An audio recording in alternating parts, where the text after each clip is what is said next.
button until it comes up live, and now we're feeling good about it. Welcome to the Dynasty Dummies podcast. I am Zach Reed, and tonight is the 2022 pre-draft rookie mock episode 222. It's only fitting that we roll the 2022 rookie class. And JMic, I'm going to turn it over to you because I'm going to fumble if I don't hand off. But we have some friends tonight.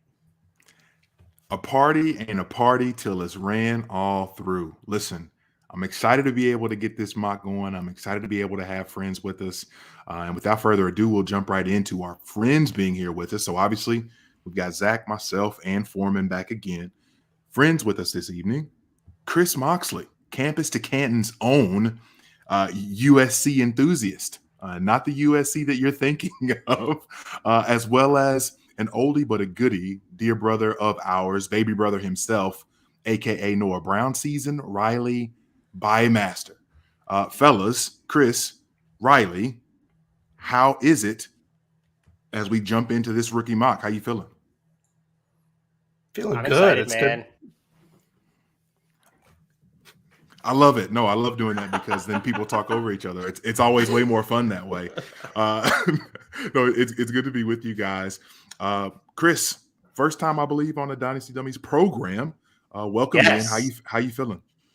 I'm excited, man. I'm really pumped to be here. Talk what I think is going to be an interesting class and an interesting draft we got teed up. I think that we'll go over some players that we have some skepticism on, but players that I think some of us really, really like. So I'm excited to chop it up with y'all. You're among friends. You don't have to be so tactful. This class is a mess, man. I was just trying to be nice. It's going to be fun, but it's a mess. And Riley, how are you feeling, my man? It's Noah, and Noah's feeling really, really good. It's kind of like riding a dirt bike. You've got to kind of, jump on the seat, remember where the clutch is and how to shift gears. It's not quite the bicycle, but we're going to get there tonight. As long as you refer to me as my name on the screen, which is Noah Brown season, we'll be good. Noah Brown season it is. Zach, what did you I was going have to say, don't forget to feather the throttle a little bit. You'll be fine. Nope, whiskey it, baby. Joining us also this evening is going to be Peter Howard, the sixth man of this mock draft. And very shortly, we're going to start essentially a SuperFlex 12-team mock draft, rookies, of course. We'll see if we can get 2 rounds in. No further than that, no, we're not going to get crazy. We don't love it like that in terms of this class.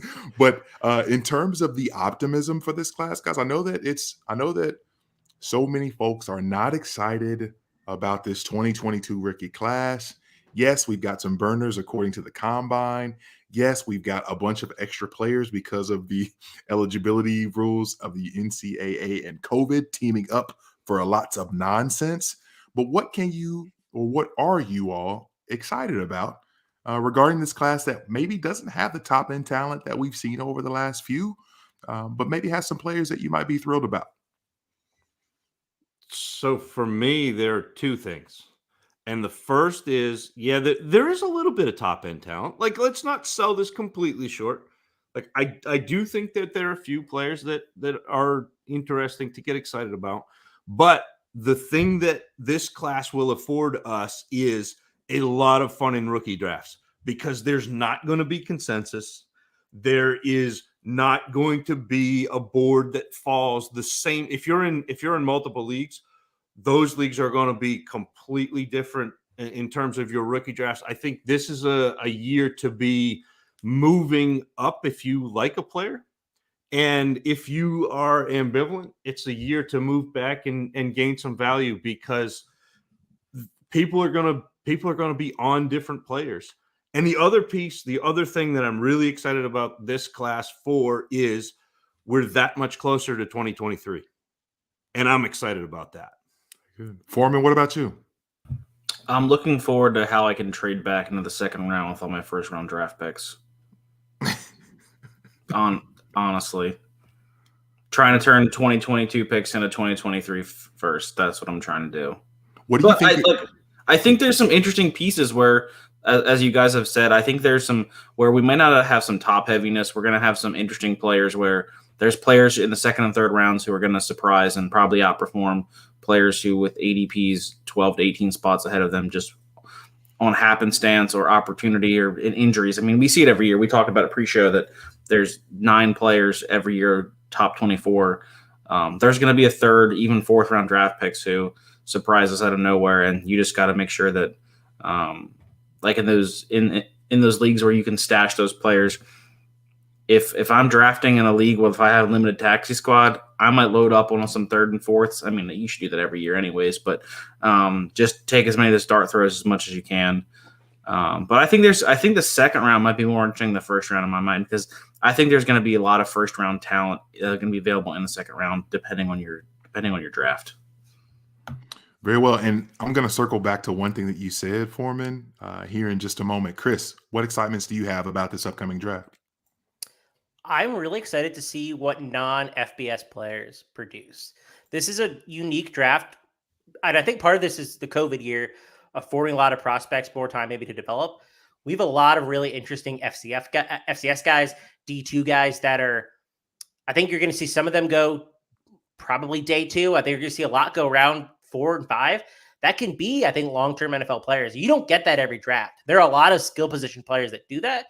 And I think it's going to be really unique to find guys that a lot of us just haven't watched and see where they go and kind of what the NFL has on them. So that's a unique thing that I like about this draft class. If I am going to compliment it in some capacity, that's the nicest thing I can say. That was very, very flowery indeed. Noah Brown season. What about you? For me, this is probably one of my most favorite classes we've ever been a part of.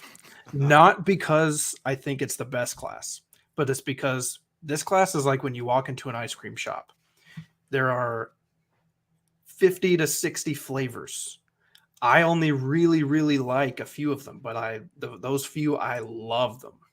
So I'm finding that this class, I like more of these guys more than I have previous years, right? I was a big Noah Brown fan, big Bruce Anderson fan, big Chris Godwin. I'm finding myself liking 3 or 4 of the 2022 players more so than I did those guys. So take that as you wish, but I love ice cream. Granted, I'm not walking into a steakhouse, so this isn't 2017 or whenever the great classes were, but there's a few things that I really enjoy and I think are going to be really tasty. Zach, does that analogy cross over to gelato as well, or is that strictly ice cream alone? No, I think that's gelato. We're in the Red Spoon Club. Gelato Fiasco, shout out. I can dig it. One more question as we jump in, or before we jump into actually making picks here. At what point, and this is for each of you again, at what point in the 2022 rookie drafts are you okay with trading 1-for-1 a first rounder for 2023?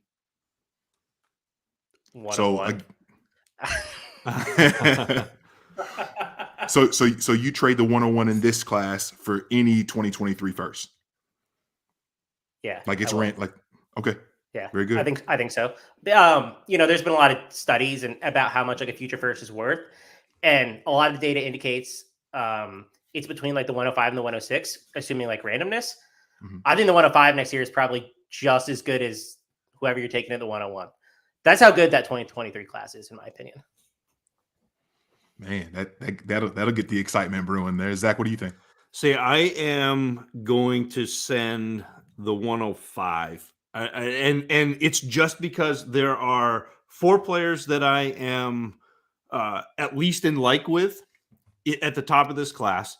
And I think I'm going to get enough production out of those 4 players to make it worth my while to keep those top 4 picks in a Superflex. Once I get past those top 4, I'm willing to move on. Let's go on to 2023. And I might be able to, my conviction is not very high. I might be able to be convinced to go higher than that, but right now it's the 105. Okay. Noah Brown season. I don't know, probably like 107, just because I know that a couple of my guys who I really, really enjoy are going to be available in the mid first. So I'm going to kind of see how this board falls when in my drafts, and I'm probably going to be willing to. I'll part with a 2023 first if I can slide up and grab, a 108 and a second. Sure, like I'm going to take that chance because I'm just going to bank on my guy boosting value his rookie season. If I'm wrong, I'm wrong, but it's a gamble that I'll be willing to take. That's the great thing about rookie picks.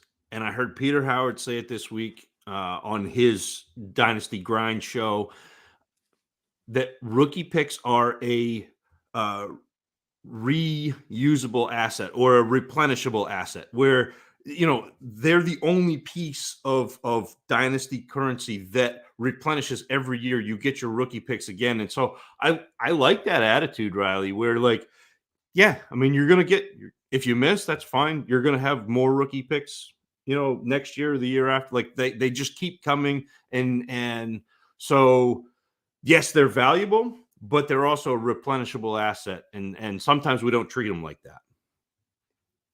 Great point. Great point. Foreman, finally, last points on you. At what point? I'm probably more with Chris. I mean, I'm not going to go 101, but I'm probably more the 103 area in Superflex. In non-Superflex, I might give up the 102. I don't see the top end talent here. I just with the running back talent I'm seeing coming out next year that hopefully is coming out. We know that Bijan's obviously going to come out because he was eligible this year. So I'm looking. I think there's going to be some serious talent coming out that should be coming out next year. Interested to see how the transfer portal affects some of these guys where maybe they don't have this good a season, where we saw some of these top end guys like Jahmyr Gibbs, who was in the portal and now they're with a new team. How does that affect them if they have a down season? Are they still going to jump, or are they going to stick around for another year? So I do think that's one thing we have to keep in mind with some of these top end guys who may have left. Same thing with like a Zach Evans, something like that as well. Jalen Berger or something like that. But it's just something to keep in mind. Jalen Berger is not eligible for another till 2024. My apologies, Chris. I think it's pretty interesting. The thing about transfers, right? All the players that you mentioned are all moving to better situations, but it also begs the question of what if they perform poorly in a better situation as to where they would have been. I know Felix Sharp has made the argument that Jahmyr Gibbs should have just stayed at Georgia Tech and dominate because he was already getting national recognition. It's a really good question. And one thing that I'll add here is I kind of like having a pick push into the future because that asset isn't going to lose value. I don't have that much confidence in this class where I'm okay just saying, listen, I'm just not that confident. I don't really know how the top is going to be. And if I have to make that same determination in a year, that's fine. I'm just a lot more confident in the top end. I think I have 6 players in next year's class that I would take over the 101 here, regardless of who you think it is. And so I'm willing to just put my chips in and say, hey, like I'm being risk averse with that move because I'm just not in love with this class. And putting both of those things together in terms of the first question and the second question is what I'm most excited about in this rookie season. And as we've discussed before on prior episodes, the baseline is the baseline. And that's going to be so different from league to league. There's going to be so many instances where you're going to see a guy go at 103 in a league, and maybe in some leagues he might go 107. And the board's not really a free space for people this year, for Dynasty players this year. People are going to, especially in that mid to later part of round 1, or even at the top, there are going to be instances where our boards from league to league are going to look so different. So whether someone's willing to move out of that 101 or 102 in this year's draft to get a next year's first, or if they're willing to, be pushing into the middle or the later part of this round, round 1, it is going to be intriguing on a league-to-league basis to see how this shakes out. And I am incredibly excited to see how it all works out as we continue through this draft process. But guys, we've set the draft up enough. We've talked a lot of niceties, a lot of kind things about the class, about each other. We've done our woo-saws. It's time to get into it. So the draft order this evening, and again, we'll rotate through this a few different times, but we'll do 2 rounds, 12-team, SuperFlex Rookie Draft. Zach's got the 101. Moxley's got the 102. Noah Brown season himself has the 103. As Foreman just shakes his head like he's seriously not going to call him Riley. And literally on my paper, I did write down Noah. I don't even know why. Foreman at 104. I'll take the 105. And Pedro Howard himself will have 106. Zach, I'm curious if you're going to shake the world a little bit with this pick at 101. I know you flirted with it on several other podcast appearances. 101 SuperFlex League. You've got it. You don't have it in any real leagues. Where are you headed? Because it's SuperFlex and because the game has changed, the rules have changed, and I think that if you continue to play by the old rules after the game has changed, you're going to lose. I'm going to take the running quarterback. I'm going to take Malik Willis. I'm going to bet on, and this is something that I'm not as confident today as I would have been a week ago, after you've seen some of the quarterback shakeups, after you've seen a bunch of teams chase Deshaun Watson, after you've seen a bunch of teams, try to maneuver around so they don't have to draft quarterbacks in this draft.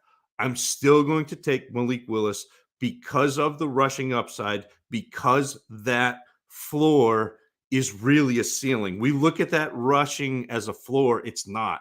That is really the ceiling. And so I'm going to bet on Malik Willis to come in, be a serviceable enough passer to maintain a job, to be a great runner, and bolster my SuperFlex team. And so that's where I'm going. Malik Willis, quarterback, Liberty.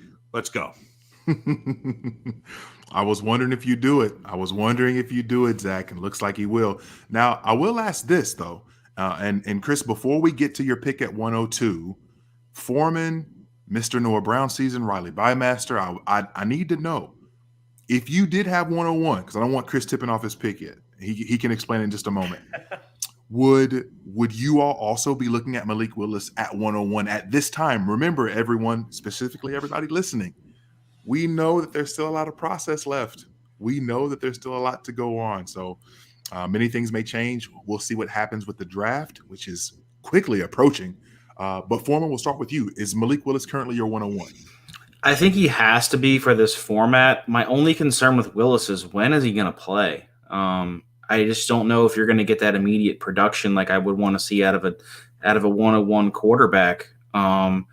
If he's in Detroit, yes, Jared Goff is Jared Goff, but Jared Goff is Jared Goff. Like, he's fine enough where, is it really worth playing Willis, who is by all accounts raw as a prospect?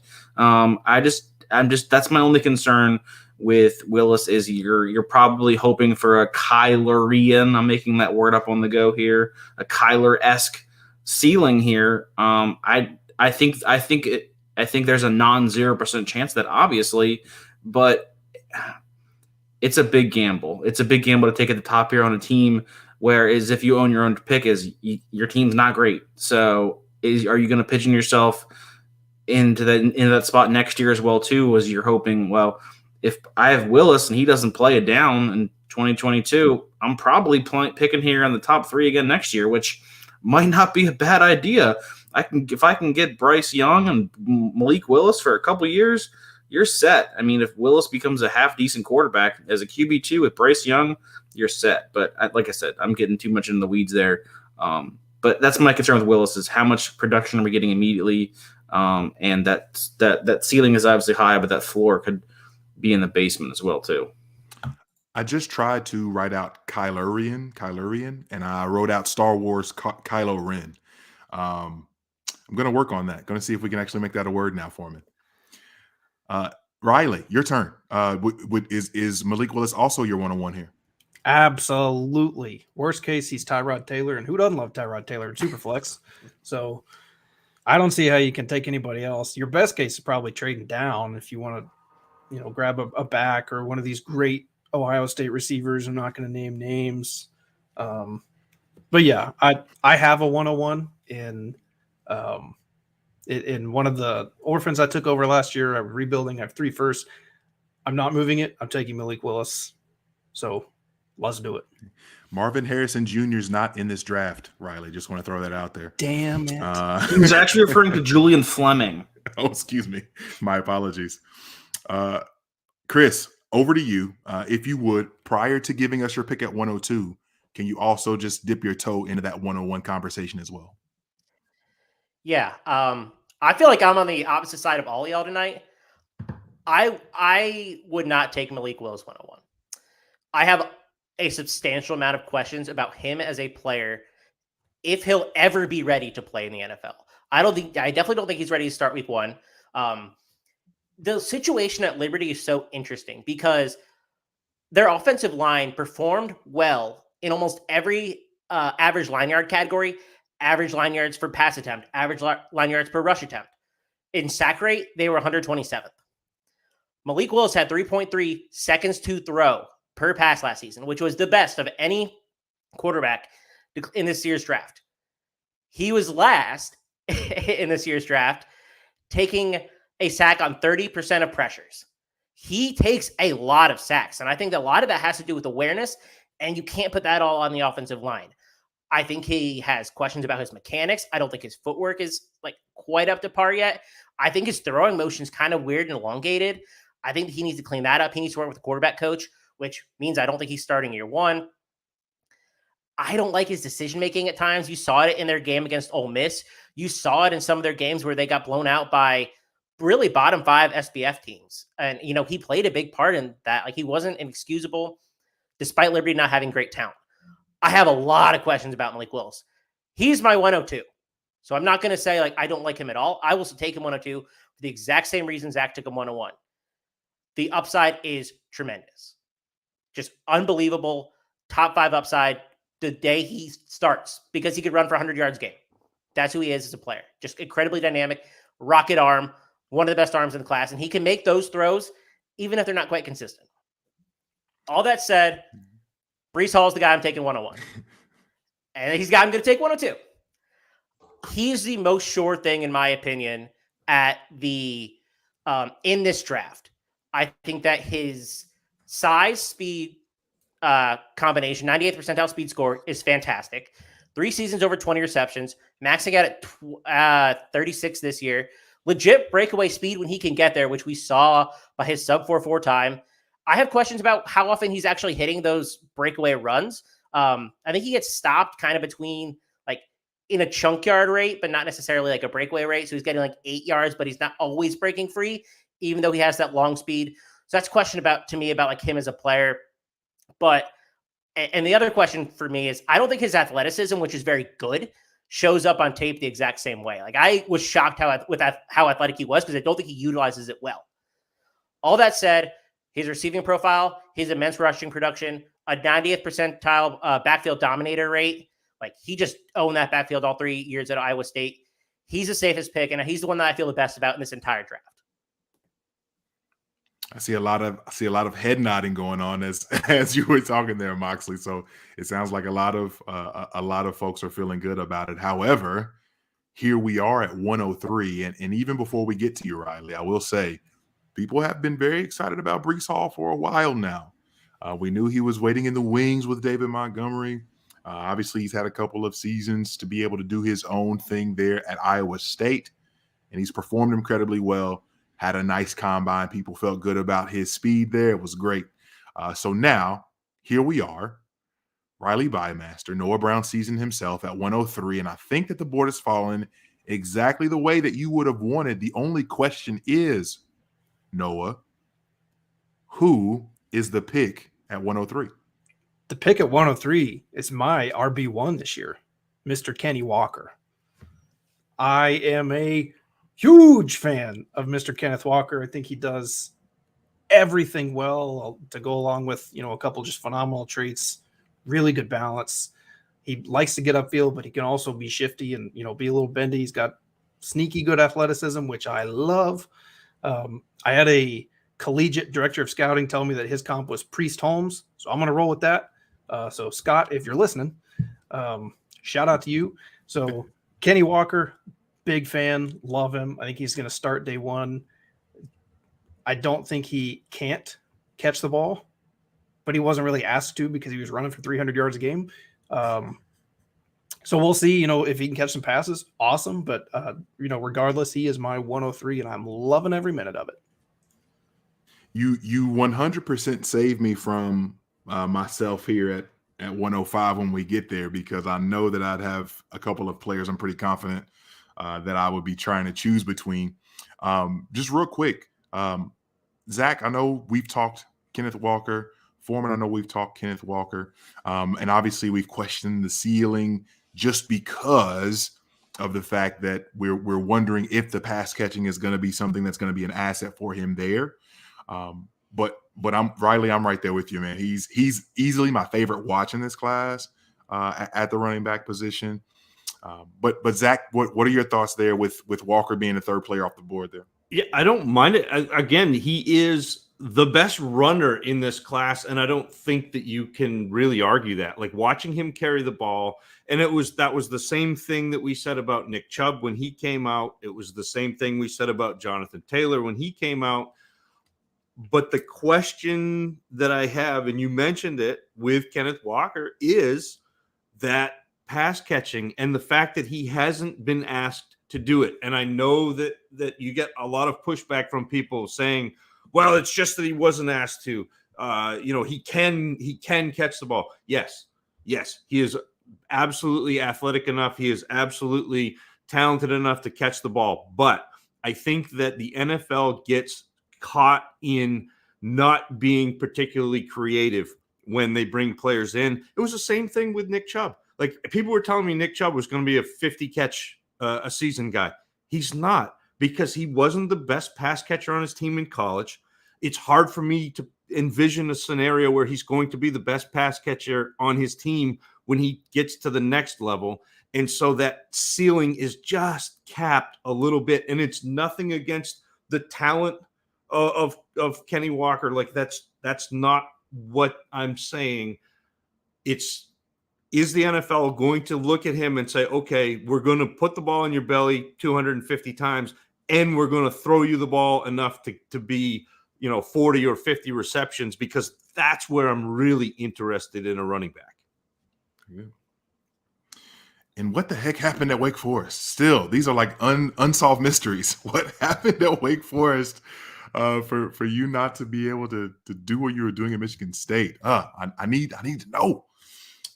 Okay, so we got Malik Willis at 101. We've got Breece Hall at 102 for Chris. We've got, why am I calling you Chris? I literally call you Moxley everywhere. Yeah, man, it's really weird. Sorry. 103, Riley takes Kenneth Walker. Foreman, nice little spot for you to be in here at 104, and I'm curious to see where you land. I don't want to be here. I don't want to be here at all, actually. Is this where you trade out to 2023? Yeah. Oh, for sure. I'm sticking with my board. I'm just gonna go Burks here. I think I'm gonna hope that the athleticism and the player that I saw, and hopefully I can find an offensive coordinator who used him like Kendall Briles did, especially in 2021, where he can use him creatively and not just have him just be a big body. And I'm gonna hope he doesn't turn into J.J. Arcega-Whiteside. He doesn't turn into N'Keal Harry. He doesn't turn into whatever your favorite big body wide receiver for the last couple of years is. I think he's got more athleticism. I know we didn't see the top end speed that we may not have seen, but I still think you see that athleticism on tape. I'm not super in love with the player, but he's the best player on my board at this point. I was really hoping Chris was going to zig and take a wide receiver at 2, and Hall was going to be sitting for me at 4, but obviously that did not happen.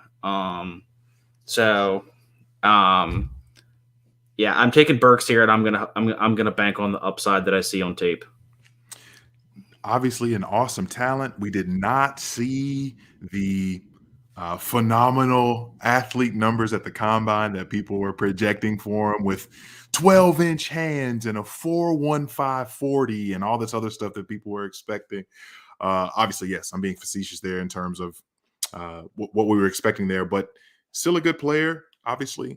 in Super Talented, and I'm curious, I do want to throw this around to everyone. Does anyone have a different wide receiver 1 in the class other than Treylon Burks? I thought Riley was going to take his wide receiver 1 at 3. I had it written down. Like I had it written down, and I had to cross it off. I'm playing the board. I know I'm probably going to be able to get him. 100% get him. I 100% get him. Smart I'll man. tell you guys how dumb you all are. I don't want to spoil it then, Riley. I don't want to spoil it then. We'll leave it be. Does anybody else have a different wide receiver 1? No. All right, very good. At 105, this is really interesting. We're at the 5th pick in a rookie draft, and it's SuperFlex, and we don't see quarterbacks flying off the board left and right, which is atypical. And I'm wrestling a little bit here, but I think that I'm going to just go with the player that I'm excited about in this class. One of the few. Hey, hello, wide receiver Garrett Wilson. It's good to see you here at 105. I'm a big Garrett Wilson fan, and I don't want to sit here and try to wax poetic about all the things that I like about him, but I will just say I think he's good at all levels of the field. I think he's shown a lot of awesome tape, and it's really easy, I think, to get lost amongst a wide receiver room that is as talented as they are, and an offense that puts up as many points as they do. And I don't know that Garrett Wilson necessarily got lost, but I do think that he at times just was overshadowed either in name or in stature or longevity when it comes to there. So I know people have been excited about Garrett Wilson as well for the last several years, or at least the last couple of years when people were excited about his prospects. And I'm one of those people that think that he can win at all levels. And we talked last week on the show about people who need less things to go right for them to be successful, trying to be able to mitigate the failures by saying, hey, what can this player do that doesn't allow them to have to rely on other things around them to be perfect? And I think Garrett Wilson's one of those players in this class that you can build a passing game around and be fantastic and be excited about for that. So 105, Garrett Wilson's the pick here. Does anyone have any major gripes before we move forward? Okay, awesome. Sweet. All right, Peter Howard. Good evening, sir. It's good to see you. You're up here at 106. Again, off the board so far, Willis, Hall, Walker, Burks, and now Garrett Wilson. Peter, who are you taking at 106 in the SuperFlex Rookie Mock Draft? Peter looks frozen. I couldn't tell if he was or wasn't. So my guess is right now he's got 43 different spreadsheets compiling, scraping data, and that's it. Just like crashed his entire computer because that's what it looked like to me.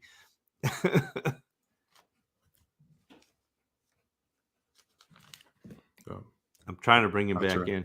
Okay, but it doesn't look like he's here. I hope it doesn't burn up on re-entry here. It's Dave's Wi-Fi. Ridiculous. You gotta get Karen's hotspot. Dave or Karen, one of the two. Well, okay. Peter's about to auto pick on a mock draft. Well, Zach, you just let me know how we need to or should proceed, or do we wait? Or I will sit tight for a minute and see if he again. I think it's he's probably got a bunch of sheets open, and when he starts like clicking tabs and reordering sheets, sometimes it's more than the two hamsters on the inside of his computer can handle. So. The Kentucky hamsters just ain't built like the London hamsters. That's it. That's good. I feel like that should be an NFL franchise. We need an expansion. The London Hamsters. The London Hamsters. With Hugh Grant as brand ambassador. Not worse than the Peacocks that won today. Oh my gosh, the St. Pete's Peacocks. St. Peter's. Now we got a white screen. Sad. Is that better than what's going on? We don't have a blue screen. JMic, you threw me off, by the way. I thought I was going 5th, and then all of a sudden you changed it. I was going 4th. I thought I told you earlier you were going 5th or 4th. Yeah, exactly. Oh, No, you were going fourth. It was the serpentine, yeah. not a snake, but a serpentine. Hey, I said- Peter. Kind of. Yeah, I'm This might not work out. Yeah, this is looking tragic. In the words of Billy Bean, sometimes you just got to cut a man loose. He was looking so normal when he first came in, and then like when I'm about to go to him, it just fell apart. That's funny. Sadness. You need to go see the traveling secretary. He'll have your plane ticket and your new assignment. We kind of hear you, Peter. Can you talk yet? Yeah, can you hear me? Yep. Yes. There you are. Yeah, we're having a lot of internet issues. I found out when I got home. Sorry. I feel like that's always the way you come home from work, and it's like, what randomness am I walking into? All right, Peter, if you're there, we've had 5 picks off the board. I'm not sure if you caught them previously, but at 101 was Malik Willis, 102 was Breece Hall, 103 was Kenneth Walker. Him. Huh? Yeah, I can see your picks. Okay. I'm just going to tweet. I hope it catches up. I'm going to go please. So I'll just go ahead and take the quarterback. I believe is Malik Willis, who I know nothing about, and just wonder if any of you have played fantasy football before while I do it. Malik Willis went at 101, Peter.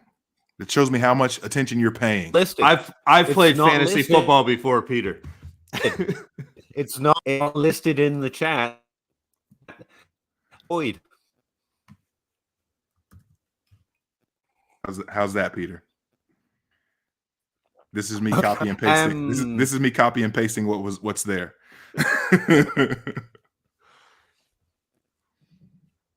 So I can't pull that. Yeah.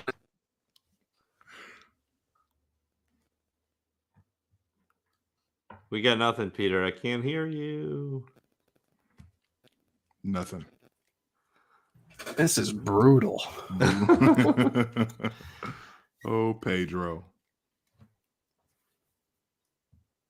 Oh, he mailed in the pick. We got the pick. The showrunner from Cleveland is bringing it down. Just give me Bell. Ring the bell, David Bell. Peter Howard. The pick is in. 2 seconds underneath the time limit. He was almost Minnesota. I am just going to, at this point, David Bell, Purdue super producer at 106. So yeah, we'll kick it over to you now, Zach, to go pick number 107 here. Who you got?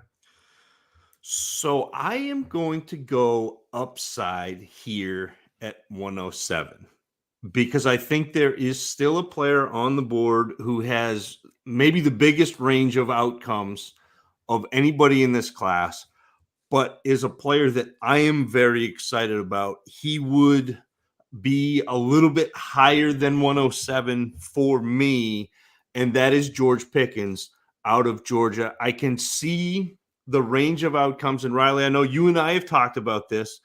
You could see him being whoever the worst Bengals wide receiver in the last 8 to 10 years is, whether you think that's Mohamed Sanu or whether you think that's a fifth of Marvin Jones or whoever you're picturing is the worst Bengals wide receiver. But the upside of George Pickens is AJ Green. He has the ability to, if he can put it all together, if he can stay healthy, be a game changer at the next level. And so in a class where I don't see very many trees, I'm going to take the player who has the best chance, the best root system, the best chance to grow up and be that tree in George Pickens.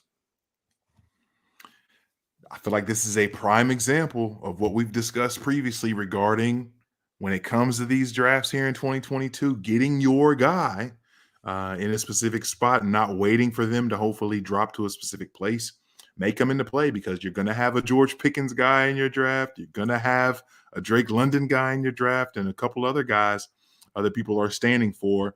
And Zach has firmly planted the flag on George Pickens' aisle. Mox, how you feeling about George Pickens, and who in the world do you take here at 108? I would have gone George Pickens if I was gearing up. I was writing some notes. I was getting ready. I was like, "There's no way George Pickens goes here." I had a whole bunch of notes. I was like, "Man, 4.47 is a good time for him." Getting all excited, being like, "Oh man, remember how he was wide receiver 1 2 years ago?" But alas, I had this moment sapped from me.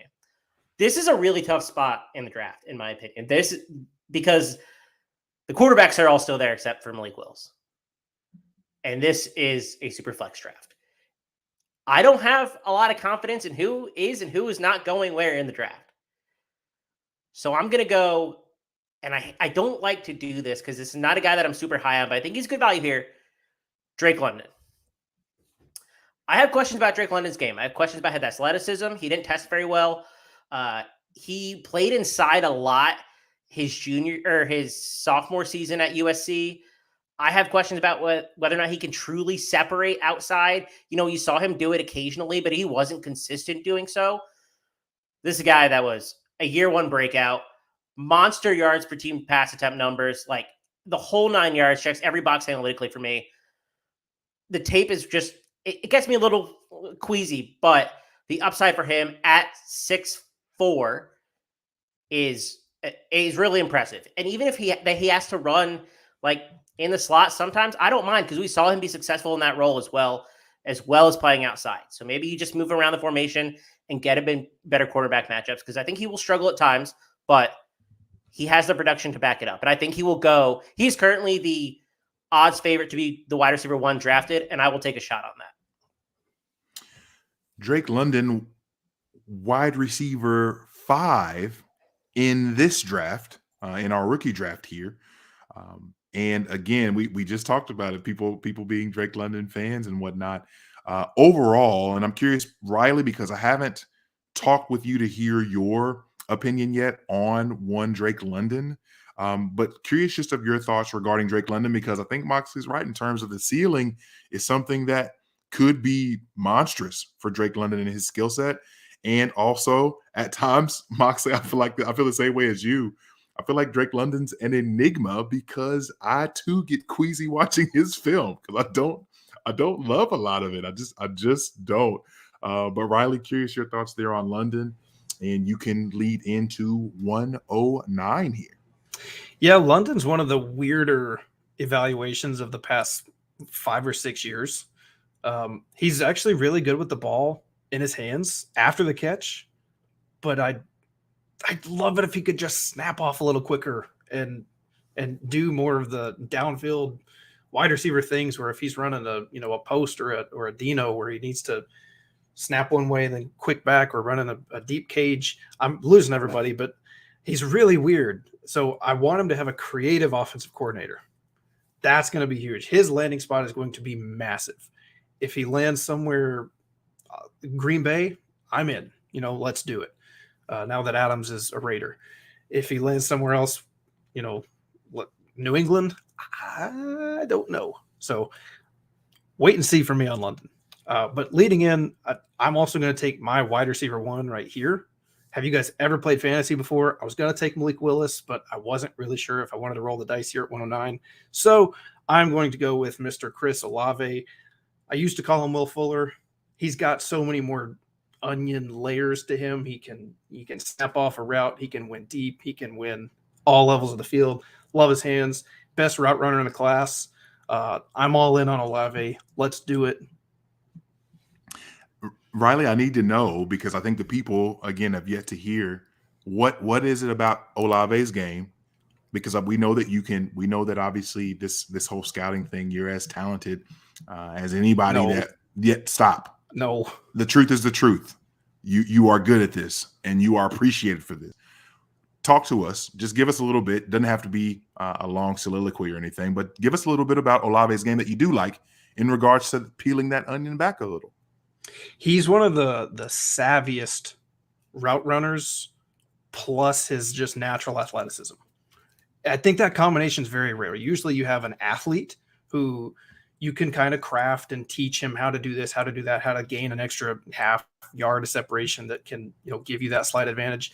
With Chris, he's got both, right? He can win with his natural God-given athleticism, but he can also, you see him, run whips that are just unreal. His speed out is one of the best I've ever seen, right? He can sink his hips and accelerate at the same time, which is wild. I've never seen that in 7 or 8 years of doing this.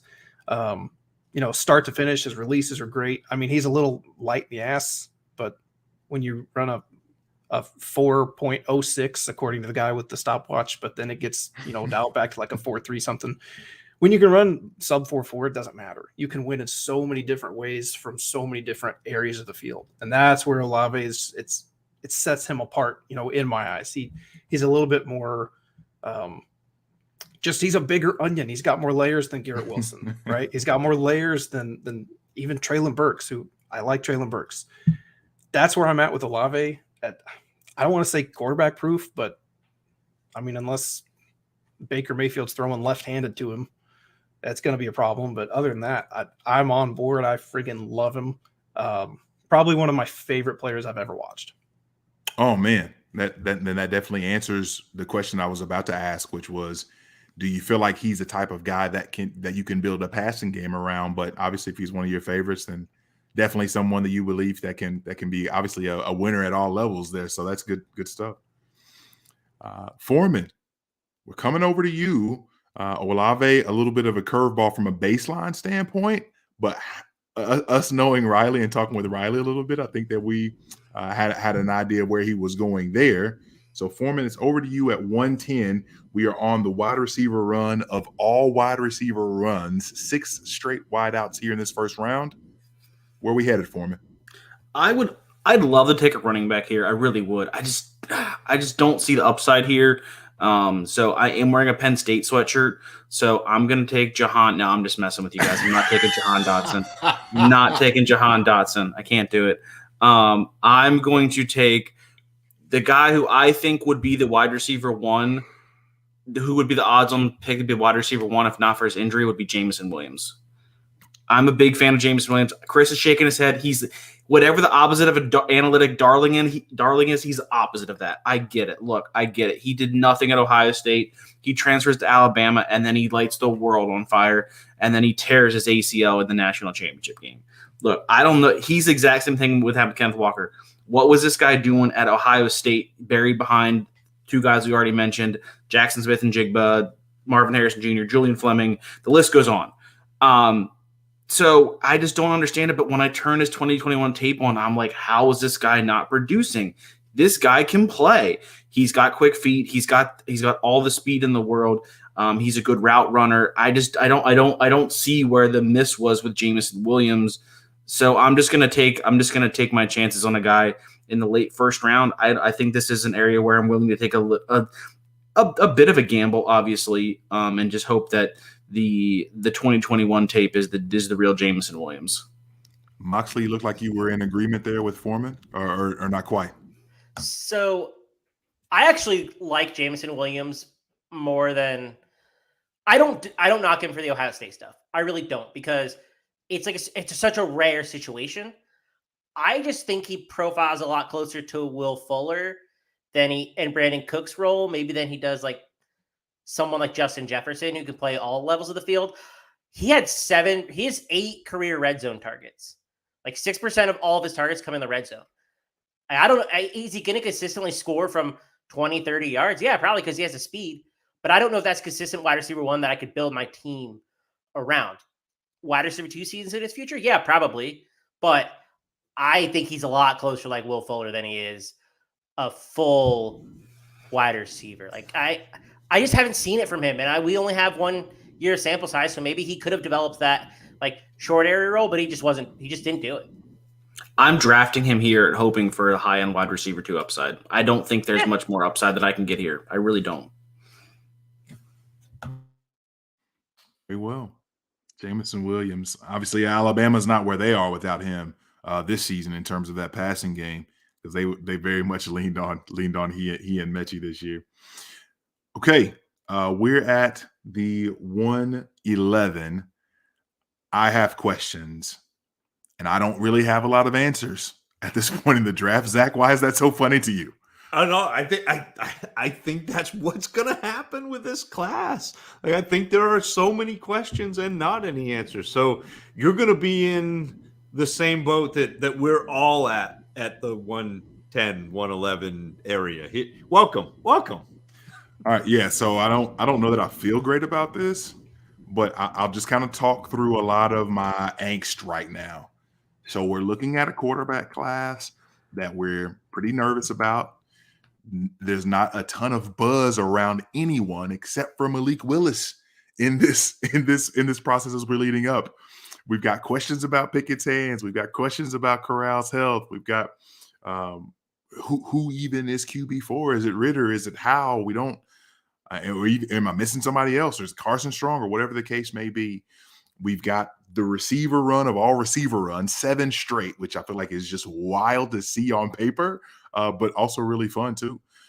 And I think that even though things are not looking up for this person because we're worried about him athletically, I think I'm just going to go Isaiah Spiller here at the 111 because of the fact that I still think that what he put on film was a lot of stuff that I still liked quite a bit, even though it seems, I'm not sure if people are nervous about the athlete that is, because he didn't run the 40 at the combine, I don't believe. Hopefully we'll see him obviously take care of that at Texas A&M's Pro Day. But again, a player that can accelerate through contact. He's able to chain moves together well. Again, and as Foreman will make fun of me for often saying, but I remember recalling my notes. He picks through the trash well around the line of scrimmage. I just want to see him put his foot in the ground and go. I can't understand it. Just run, young man. There are times where he relies too much on speed. There are times where he's not making second-level defenders miss. He's sometimes inconsistent in one-on-one situations at the line of scrimmage. I get all that. But again, a lot of the good things that he was able to put on film were fantastic. And there's a lot of things that I'm a big fan of in terms of how he actually plays the game. So Isaiah Spiller here, would it be shocking to see him push for, I don't know, top 15-ish performance as a rookie? Maybe it's not likely, but would I be shocked if it happened? No, I don't think so. And again, when you see that kind of meteoric rise from someone, especially as the changing of the guard is slowly happening at the running back position, are the guys that we loved for a very long time. You snap your finger, and just like that, they're now the old guard. CMC, Alvin Kamara, Cook, Saquon, Zeke Elliott, they're now the old guard, which is kind of strange to say. But here we are. So Spiller could be ushering in that new guard of running back there. Again, I feel icky about that at 111, which really has me in a strange spot in terms of how we see this and how the draft's going to fall and all those things. But yeah, here we are. So Peter Howard's back with us. Peter, to close out round 1 of our mock, who do you have? Again, the last few picks here, we had obviously you took David Bell there at 106. We had George Pickens at 107, Drake London at 108, Chris Olave at 109, Jameson Williams at 110. I just took Isaiah Spiller at 111. Close out the first round for us, Pete.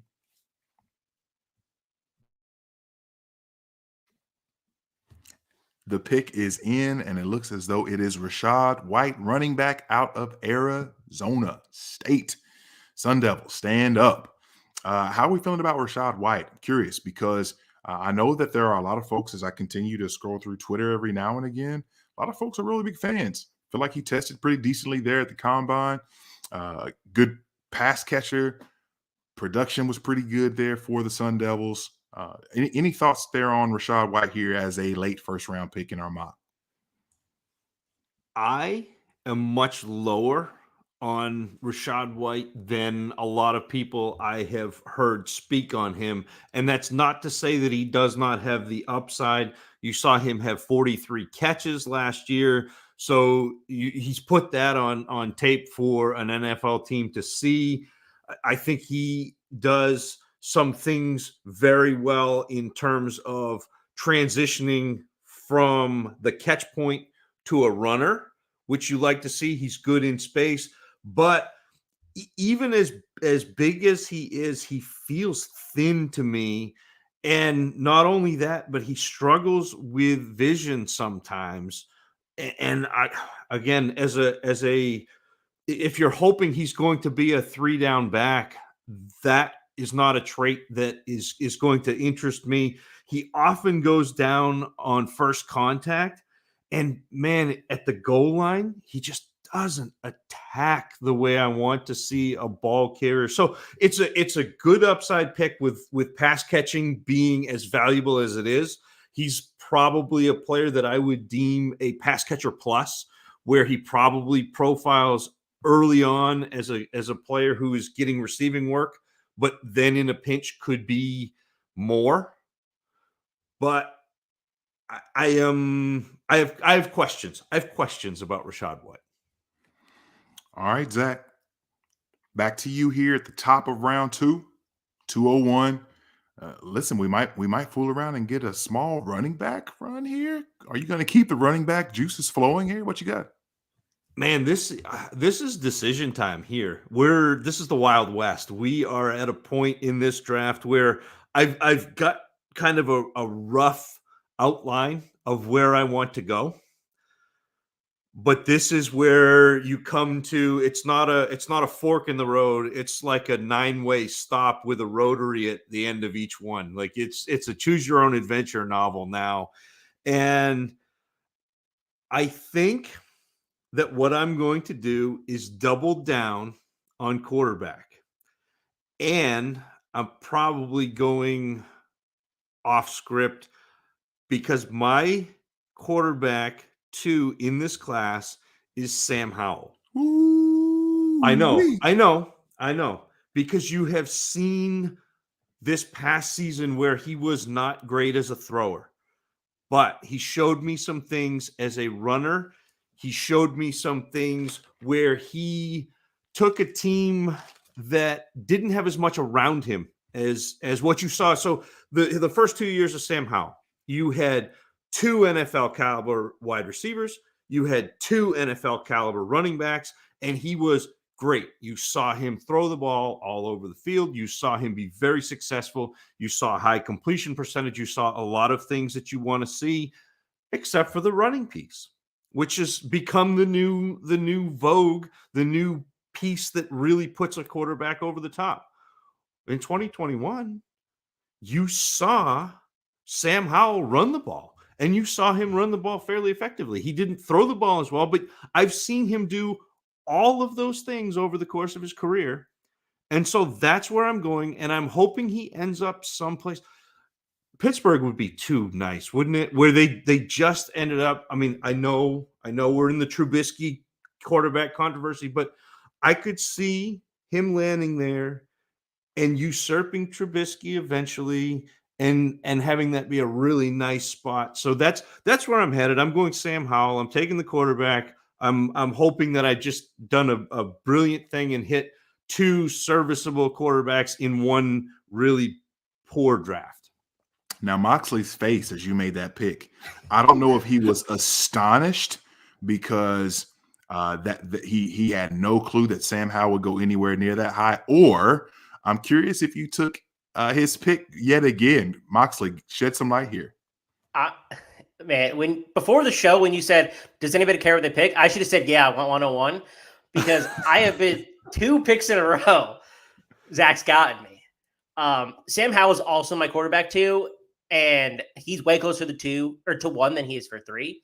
I think Zach laid out a really good case. People forget that he was recruited as a dual threat quarterback. Like, he was not recruited as a pro style quarterback. He was recruited as a dual threat guy. You saw that this year. The same concerns that I have about Malik Willis also apply to Howell, about, like, he plays way too much hero ball.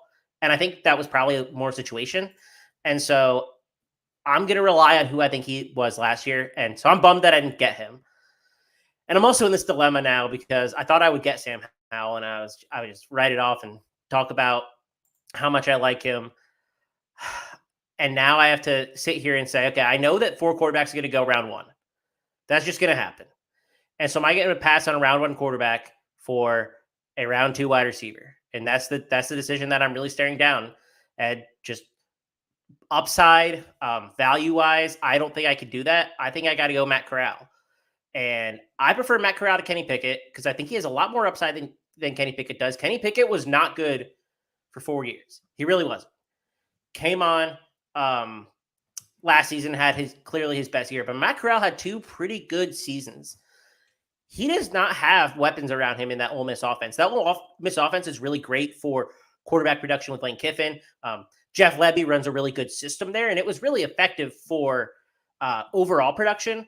But you saw just like the players weren't there for Corral. Like their wide receiver room is pretty poor.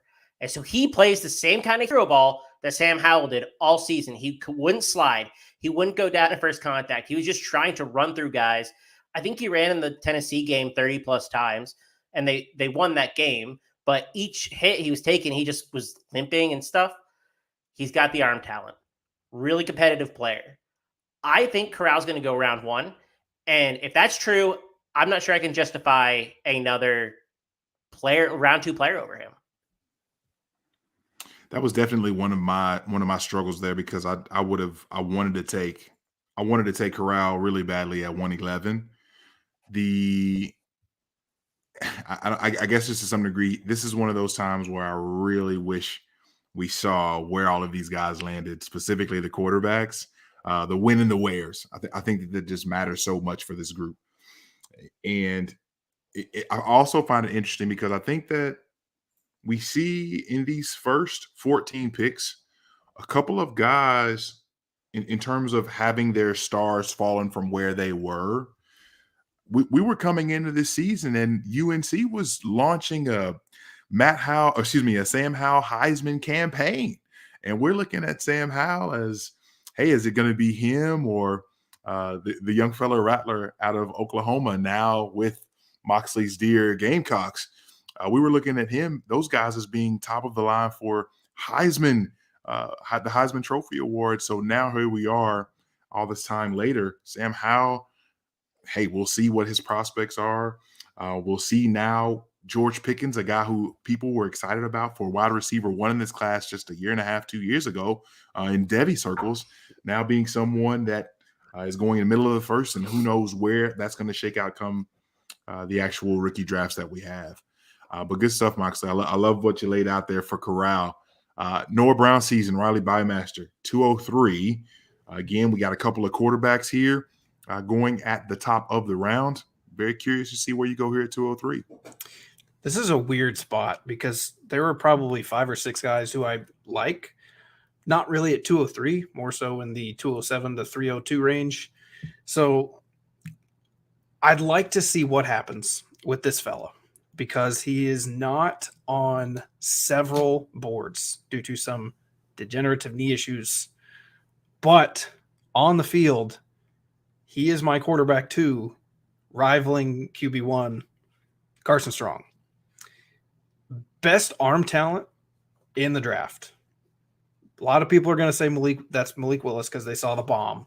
Carson can sling it, and he is not afraid to sling it in a tiny little window. And more often than not, he's going to hit it there if he can pick up his feet and just slide 6 inches to avoid the end coming, because he might as well. His shoes are like 25 pounds a piece. Zach Mettenberger feet is the best way to describe that. If you can remember watching Zach play ball, he could not move in the pocket. I'm afraid that's what's going to happen with Carson Strong. He's got some knee issues. I don't know how far that's going to tank him, but one of my buddies said he's not on their board. That's a problem. So plus they need a quarterback too. And if he's off of a quarterback team, needy team's board, that's an issue, but we're having fun here. So he's my favorite quarterback in the draft because he doesn't get the love that he should get for his natural arm. So I'm just going to roll with it here. Hopefully he can land somewhere in the second round, like, maybe a Pittsburgh, maybe a Washington. That would be awesome. That'd be so much fun. But I'm going to take Strong here at 2 or 3 and, tell the haters to suck it and get out of town. Riley, real quick before you do leave town, hold on there. I'm Just back. real quick, Strong versus Pickett. Just can you give me a little bit about why you feel Strong offers a little bit more upside there? Consistency, and I feel like slinging the ball, not throwing the ball, but slinging the ball is a lot more natural to Carson than it is to Kenny Pickett. Kenny Pickett, it feels like, you know, he makes some good throws, but it's like, oh, we're really trying hard too. Whereas Carson could sit back there and be like, oh, cool, he's open, boom, got it. If he doesn't get sacked. So it's just a preference thing. Like, plus Pickett that never wowed you. Like, yeah, he could probably lead you to 7 or 8 wins, but I don't know if he's ever going to be the quarterback of a 12-win playoff team. But Riley, he's the next Joe Burrow. He's come out of nowhere. Yeah, I also have 8.5-inch hands, so I know the struggle, and it's more than just hands. So trust me, I know he uses them well, and trust me, that's what we all say. Size don't matter; it's how you use it. But damn it, it helps to have big. That's hands. on the internet forever. It is, and I put a lot of stuff on the internet. So I once recorded. Now that's on the internet forever. Again, a lot of things I've done are on the internet, so go find them.ษanyways, I'm not even sure the question was. I'm not even sure what the question was, but Strong's a lot more natural. Pickett he's like kind of not herky jerky, but it's not fun to watch always. Gotcha. No, I do think there is a weird hitch in his throw. Even like when he's doing like practice throws, like just like easy toss. I don't even know if it's a hitch. It's almost like, never mind. I'm gonna stop because I'll try to explain it and it'll be awful. No, the delivery's odd, right? It's Yes. almost, it's not just I don't know. I'm gonna go back to my baseball reference here, but he's almost like a Clay Holmes reliever for the Yankees. Google him. He almost drops his shoulder. Yes, that. Right. That. So it's really odd. It's almost like he compresses the wrong side. Yeah. To throw the ball. He's not bad, right? I think he's pretty accurate. I think he can put the ball where it needs to be, and that may work for somebody, right? He may be Derek Carr, but that's his ceiling. So it's just funky sometimes, and I don't get a good feeling. And if I don't get a good feeling, I'm not going to be comfortable spending capital on him. Yeah, and that's the interesting thing too, is I'm curious if that weird hitch is compensation for his hand size. Obviously can't prove that. I have no idea. I just find that interesting. Okay, Foreman 204. We just talked a lot about Kenny Pickett, even though he's still available to be taken here. Are you going Pickett or are you going elsewhere? Absolutely not. I will never draft Kenny Pickett because of the 2018 ACC championship game. Okay, Penn State. He threw for 8 yards. He threw for 8 yards an entire game. I don't care who's playing number 2 Clemson. He threw for 8 yards an entire game. 8 yards. Are we sure that none of your Penn State bias is showing now? Okay. Look, I'm just asking. Look. It's 100% there. Not gonna lie, but he also threw for 8 yards in an entire college football game. Hey, I missed the how many yards? 8. 8. Ocho for our Spanish-speaking listeners. 204 Foreman. Who are you taking? Since we know it's not going to be Kenny Pickett. All right. So I'm saying the combine didn't happen. I'm taking Kyron Williams. Attaboy, Matt. I'm taking Kyron Williams. I'm gonna hope that he shows up as a better athlete than we saw on tape. I don't love the pick here. I think I'm gonna worry a little bit. I mean, obviously you're not super worried with draft capital as much as you are with running backs or wide receivers. I mean, pre-combine, he could have went maybe the 3rd round. I'm hoping he just gets in the 4th. I'm hoping for 4th or 5th round at this point. But, I mean, the player we saw on tape did not match the player I saw at the combine. And I'm just going to hope that he doesn't test well. We're going to hope it's a Arian Foster-like testing. So I'm just going to stick with that, and I'm just going to trust my eyes.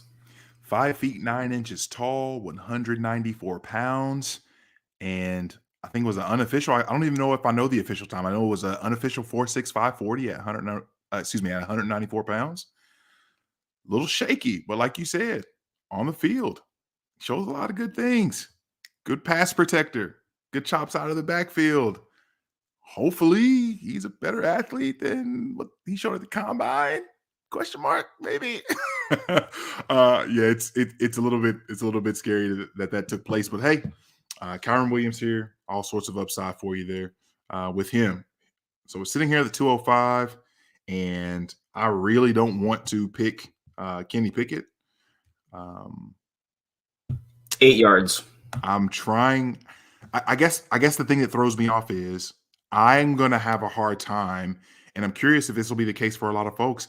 If we see that a quarterback is as productive as he was in this super senior year, even though just like Moxley said, he was objectively not good for many seasons prior.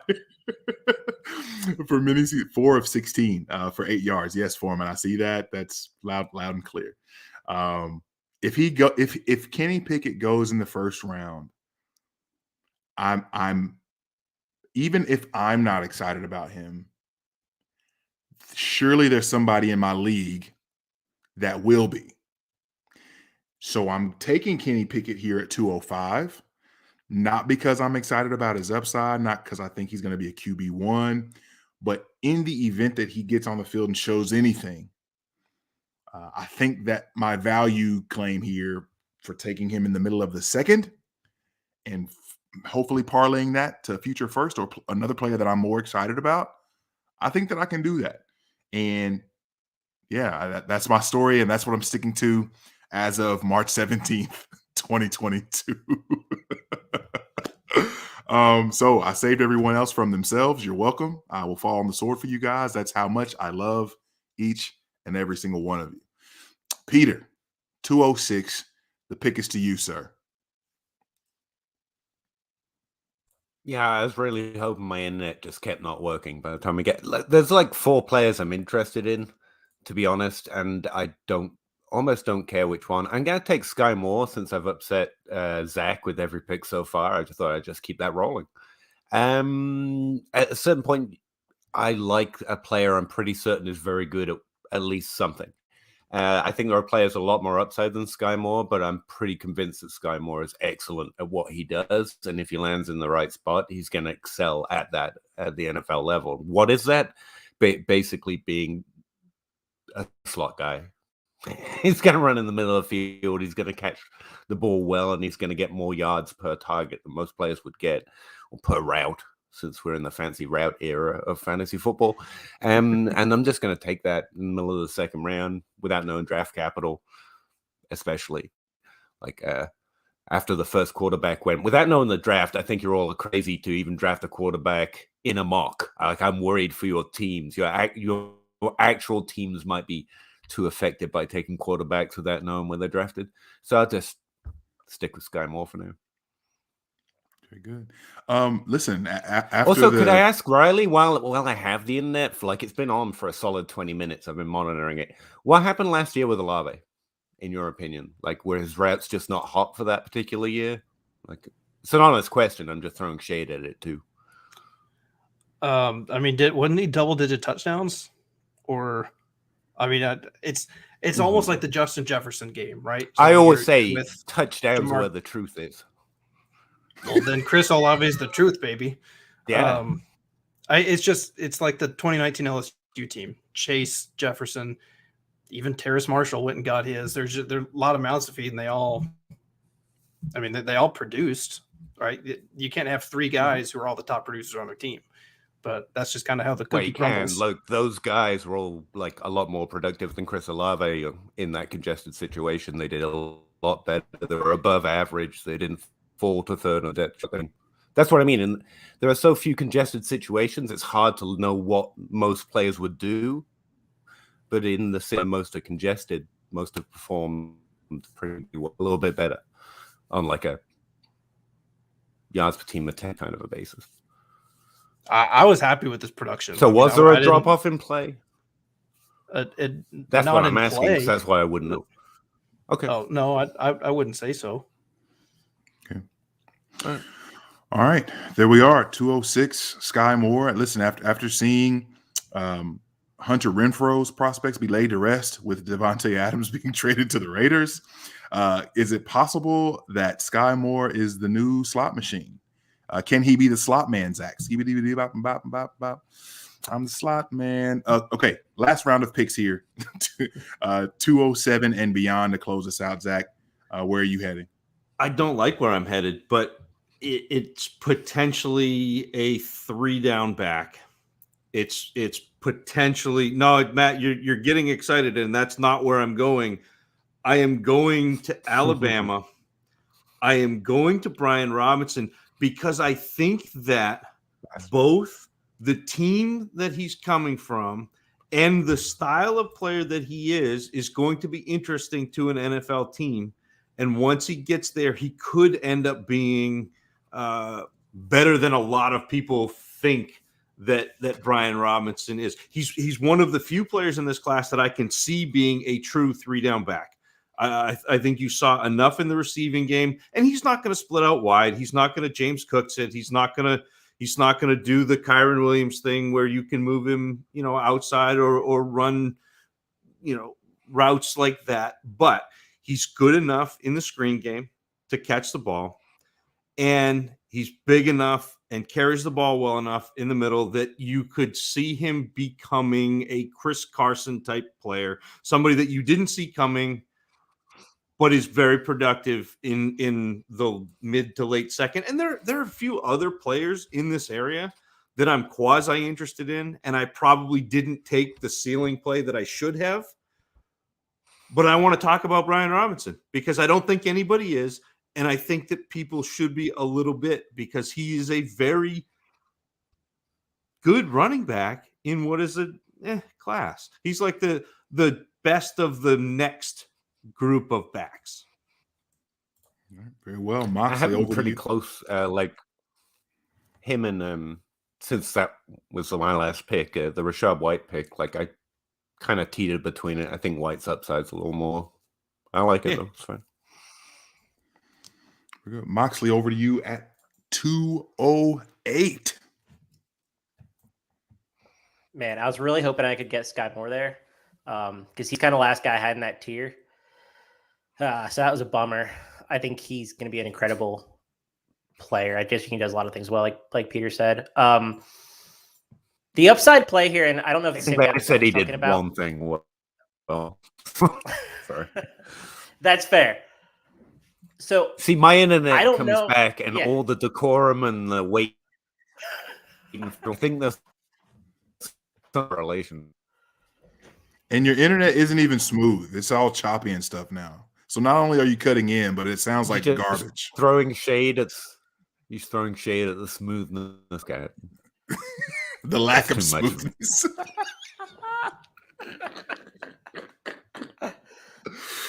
Love you, Peter. You sounded real good, and then all of a sudden it just started pooping again. It was weird. I tested it. It was right after the Sky Moore pick. I'm not saying that causation and correlation are the same, but there's something there. Sky Moore, the internet cut out. I think it was daring to question that maybe Garrett Wilson isn't like definitely the competition. Olave is going to face a team than that, but I think throwing a even vague shade at Chris Olave killed me. I am so excited for Zach to have to edit this. It's going to be so much fun. It may be a post-draft mock. Remember, you asked for this. You asked. We couldn't have it any other way. We couldn't. Moxley, floor is yours. All right. I think the upside pick is Desmond Ridder. I don't like Desmond Ridder. I don't think he's a great quarterback. I think he has a lot of questions in his game. And this is a class of questions. He's got even more than that. He consistently misses wide receivers high, really consistently. It's really weird considering his top two targets are Alec Pierce, who is really good size, and Josh Wiley, who didn't declare this year, but is a tight end. He just consistently misses guys high, and I have no idea why. So I would go him, but I don't think he's going to be drafted in the first. I think he's an early second round pick in the Drew Lock type of range. Or else I think I would go him. I'm going to take, and I started off the show, this is what I'm excited about for this class. I'm taking Christian Watson, the wide receiver out of North Dakota State. I think his upside is fantastic. He's 6'4", an incredible athlete, just blew up the combine. And that's really nice size as an alpha. 35% market share at North Dakota State. And if you watched any of North Dakota State this year, there were multiple plays where they had 3 fullbacks in and were running some just bizarre scheme. 800 yards. That was his career high, and that was his season, how many he had this season. The second most on this team on North Dakota State, 284. 3.12 yards per team pass attempt. Awesome number. Anytime you're above 3, it's just super impressive. You're efficient and you're securing volume. I love his upside. He's going to go round 2, and he keeps inching closer and closer to like early round 2. And that's a guy, if the NFL sees it and all these metrics line up and the athleticism lines up, I don't care where you played. You could have been a D3 dude. I really think it could happen for him. I'm really excited to see what could happen. Christian Watson, a man who runs through secondaries like a hot knife through butter. Just you see him behind the safety so often. It was absurd. When you watch his tape, he's got some serious burners. All right, Noah Brown season, your final pick of the evening here at 209. What do you have for us, Riley? At 209, I'm getting, again, one of my favorite players in the class. Doesn't mean the best, but he's well-rounded. Not great production. He's 6'2", 210. Excuse me. I'm just so excited. Mr. Eric Ezukanma. One of the biggest shocks I've ever seen, like turning on the tape. Like, doesn't really have a hold to his game. I'm going to pull up the route thing, because if you run good routes, you get open. If you get open, you get targets. You get targets, you get points. You get points, you score fantasy points, which is why we play this game. Eric is fun. He's really fun. Natural hands catcher. Surprisingly good with the ball in his hands. He drags piles by himself, and he's slender man, right? I was honestly surprised he was 209 to 210. I thought he'd be like right at 200, if not sub 200. He's a playmaking machine. Screens, mid area, deep game if he's got the ball anywhere in the area if it was accurate. I love him. I don't know where he's going to get picked in the draft. He could be a shocking, early round 3 guy. He could fall to 5 or 6 or 7, right? Another Noah Brown scenario. But I think Eric's better than that. So I'm pumped to get him at the end of the second. One of my favorite dudes, and let's do it again. I am so happy that you took as a comma, because it's been kind of my on Twitter every like week and a half. I'll say not enough people are talking about Eric Ezukanma. Agreed. And watching him, I think people peg him as an X because you see him go make those downfield plays and go up in high point. And there's some highlights where he's in the end zone over a guy or over 2 guys, and that's great. That's not my favorite piece of his game. My favorite be a zebra. Yeah, my favorite piece of his game is when he gets open underneath and makes a play out of the slot and then adds that yards after. He does some AJ Brown things, and not that it's not AJ Brown, but like some of those things, I'm like, man, after the catch with the physicality, yes, please. So He's fun. He's so much fun. I'm so glad that you took him, that we got him into round 2. He is my wide receiver 7. He might be my wide receiver 2 in my heart, because he's my second favorite guy in the class. I love him. I'm excited to see what happens with it. It could be a swing and a miss, or it could be a flushed, 7-iron down the fairway. It's gorgeous. One of the really interesting things about that, as you say that, Riley, he's wide receiver 10 off the board for us in this mock. So a lot of value here, it looks like, at the wide receiver position for folks to be excited about, because I think there's a lot of at least a lot of players that if you get to the second round, that you're not hating yourself for taking one of these guys there. So good stuff. Foreman, last few picks here. Really curious to see where you go, especially with one of, at least as I anticipate this, one of the running backs that I know that you're still really excited about still here. So I'm curious if that's where you're headed. Go for it. So I think normally I would take Desmond Ridder here because of everything that Chris just said. I think that in a SuperFlex league, I think he provides a lot of upside. I think he's probably going to go. he's one of those guys who could sneak in the early 30s to try and get that 5th-year option. But screw it, I'm taking Keontae Ingram. This is the guy I thought Zach was about to take. He offers 3-down upside because he meets the tried and true Zach Reed 20 receptions. He did it 3 years. He doesn't have the huge workloads that you want to see. He doesn't have huge production, but the guy can play. He did it at Texas. He did it at USC. Not enough. Same thing with Riley just talked about with Ezukanma. Not enough people are talking about Keontae Ingram, and I hope they don't talk about him because I'll be more than happy to grab him in the early 3rd round. We don't talk about Ingram. No. All right. Fair enough. Yes, big fans of Keontae Ingram. Also, golly, didn't test as fantastic as I would have hoped at the combine, but still like such a good player. At least again, man, I'm a fan. So good stuff, Foreman. I feel like this is the point where I have to just throw out several of my honorable mentions. I won't go too deep into this. I'm going to take Desmond Ridder. Late 2nd round. I don't know that I could just be burning this pick on fire, very Viking funeral-esque. I don't know. We'll see. But listen, this pick would 100% and probably earlier have been Wan'Dale Robinson had he been any taller than 5'8". It's depressing, truly. We knew that this was a possibility, but it makes me really sad. Also, another person that I'm really excited about, and maybe this is early for this person, but I've told you guys before, I'm a fan, and I know y'all don't like him. I'm a fan of Pierre Strong. I don't care what y'all say. I'm a fan. I'm a huge fan of Pierre Strong.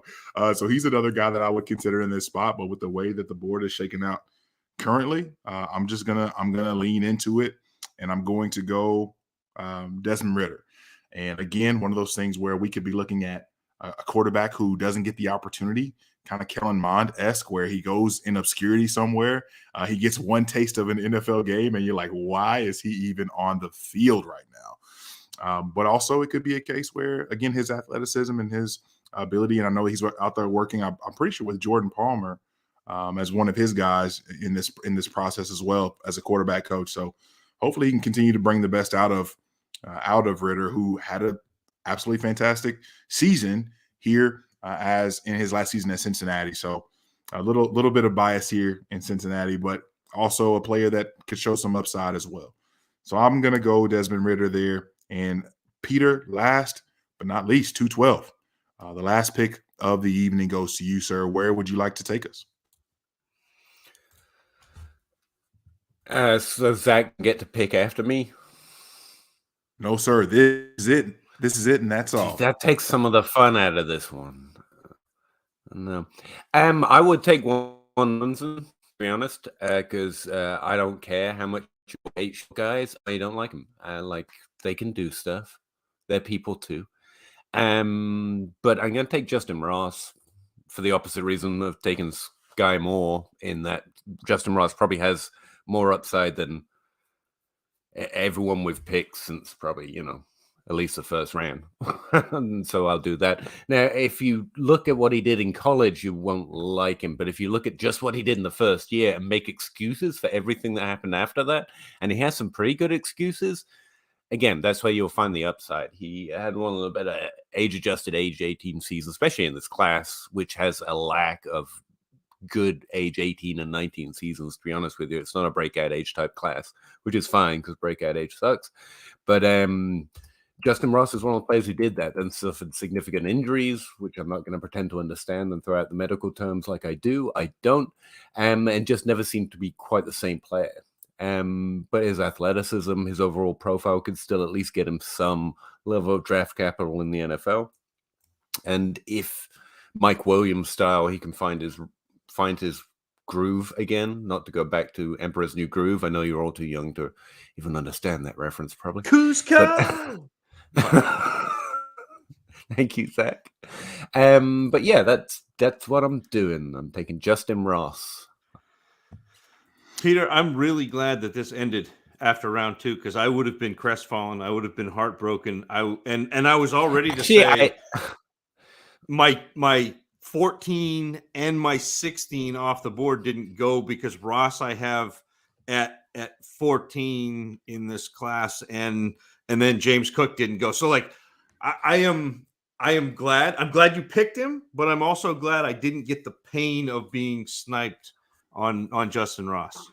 Well, I think it goes both ways. Like I felt like I can make you happy or me happy, and the fact Justin Ross is actually drafted in your 2-round mock is probably something you will enjoy knowing. And I appreciate saying it, and you about. know, Dynasty An Outhouse excuse is to just talk about him. So I was torn.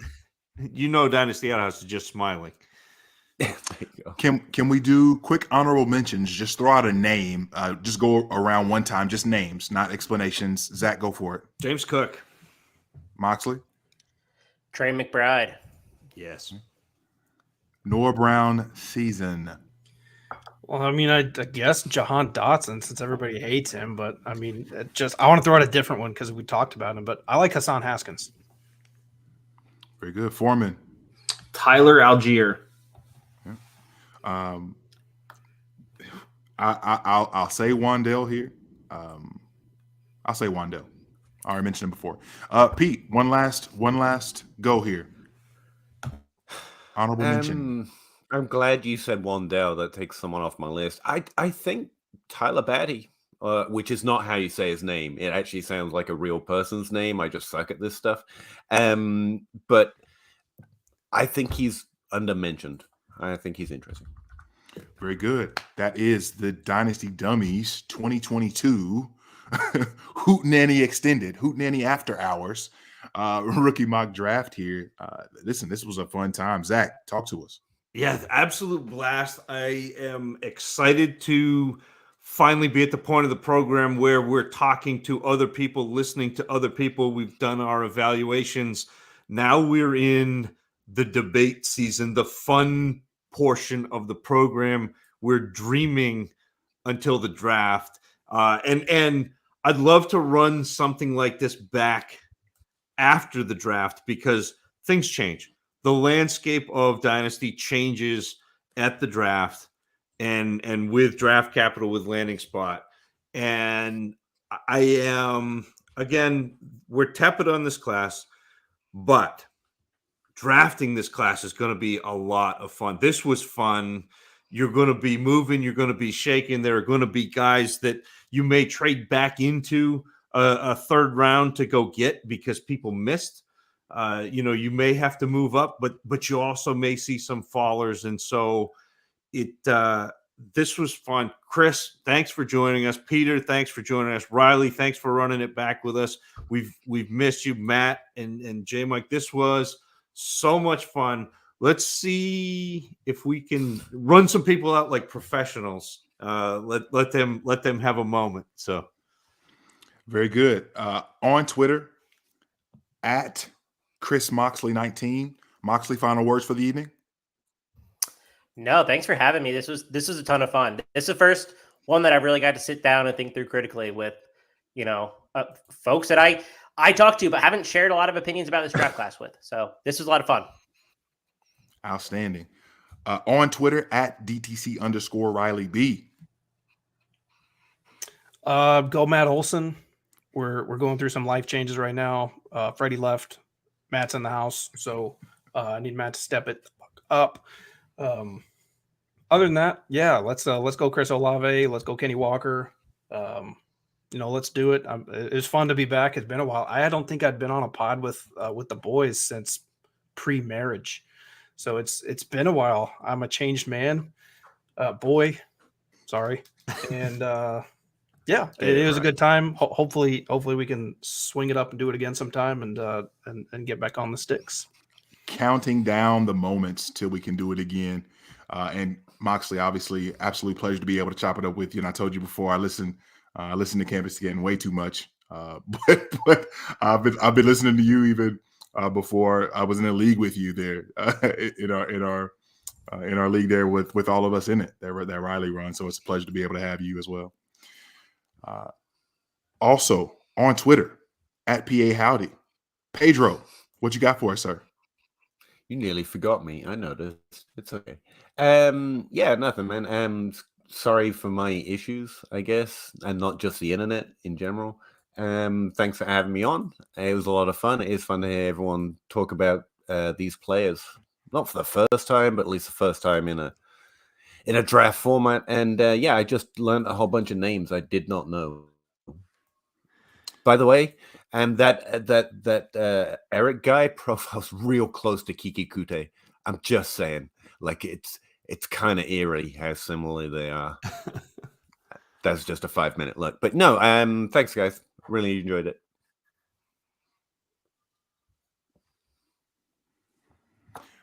Listen, Pete, it wasn't that I forgot about you. It was that I forgot to acknowledge Chris after he spoke. I just went straight over to Riley. So I fumbled the bag there as in my hosting duties. Zach's going to tell me I need to just stay home and never log back in again. I'm sorry. I apologize, Pete. Obviously, nothing but love for you as well, sir. Appreciate you joining us this evening. Foreman, talk to us after having last week off, reporting from wherever you were, Antarctica, or wherever life took you. Talk to us. Final words. I did not leave sunny Charleston, South Carolina, fortunately. You were talking about waiting on the moments to have podcast with Riley again. I'm waiting on the moment till I can go to the NFL shop and buy an Allen Robinson LA Rams jersey. I'm so excited. I'm very excited. I'm talking. My buddy and I are talking about. He has a Allen Robinson Penn State jersey. We're going to get an Allen Robinson Rams jersey because they're both Rams and Penn State fans, probably the only two in the entire world. We're going to sew those bad boys together, and we're going to wear them with pride. I forgot it, dude. Congratulations. I completely forgot about that. It skipped my mind today. Big day. Great day. In an alternate universe, the Rams drafted Chris Godwin instead of Cooper Kupp, and now they have Chris Godwin and Cooper Kupp, and my life is complete. What's the name of that field, Foreman? LA in LA. SoFi. From Happy Valley to SoFi. I mean, just like that's like the biggest rainbow smile that one could ever have. You are beaming, and I love it for you. It's fantastic. It's a great day. I'm gonna get one for me, one for Melissa, one for Parker, one for Penny. We're gonna have them all. I got to replace all the Todd Gurley jerseys that I regrettably wear all the time. So, yeah, it's a great day to be a Penn State and a Rams fan. Outstanding. He's on Twitter at Fat Mormon. I'm on Twitter at JMic Check. And listen, again, for Chris, for Riley, for Foreman, for Pete, myself, kicking it over to my main man at Tacit Assassin 13 on Twitter. Zach Reed, take us to the crib. And we appreciate everybody who has listened. We appreciate everybody who has jumped on, enjoyed the hootenanny. There's more to come. We're still talking rookies. It's still rookie season, but you know where we're at. You know we're here. The DFPN at work, the only at work in town, and this has been the Dynasty Dummies 2022 pre-draft rookie mock. Thank you for listening. Peace. And then I got to find the button because I'm a professional.